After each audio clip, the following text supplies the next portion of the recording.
From the beginning, I wanted to work with refugees and immigrants, and so Heartland was like the goal, pretty much. My name is Jeanine Caughlin. I'm a teacher of adults in the English language program.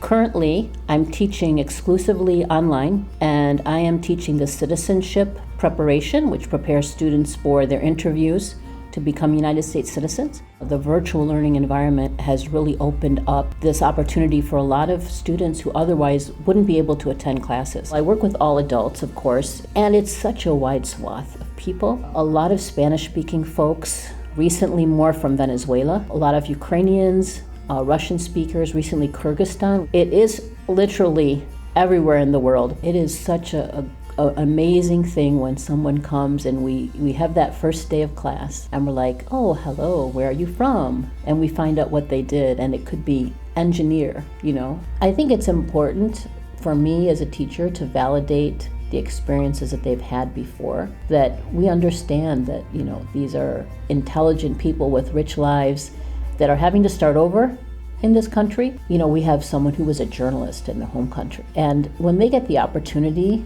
to share that in the classroom, there's like a sense of like awe and wonder amongst the other participants at the richness of their experience. And that just creates where, okay, we can talk about these things. We can say what our experience was. We can validate that our life didn't begin the minute we stepped onto this US soil. The journey to becoming a citizen can be very long, and at minimum it's usually at least 3 to 5 years. You have to have been in the United States as a lawful permanent resident for at least 3 or 5 years, depending on other circumstances. Or it can be much longer, because if people come here and they're undocumented at first and there's a path there, by the time I meet them, they're like nearing the finish line. And I really think of myself more as the coach who knows the tactics and the strategy that will get them over the finish line. The main narrative about America is typically supported as, to put it simply, freedom. For a lot of them, it's freedom from things, like freedom from fear and freedom from violence, freedom from extreme poverty. And the way they say is, here at least I have a chance, I have an opportunity.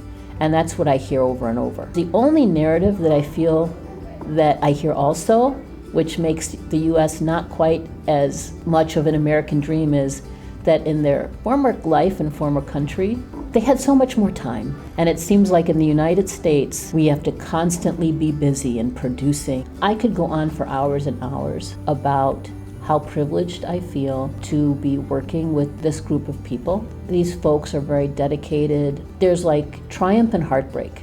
The challenge for teachers in our program, which is I think very important to acknowledge, is to understand that as empathic human beings that we care and that we need to accept the heartbreaks that they have and be present for that and not take it on ourselves. The only way to make a society and community successful is to feel like we're all working towards it together. I really do feel that I have friends and that we're in this together.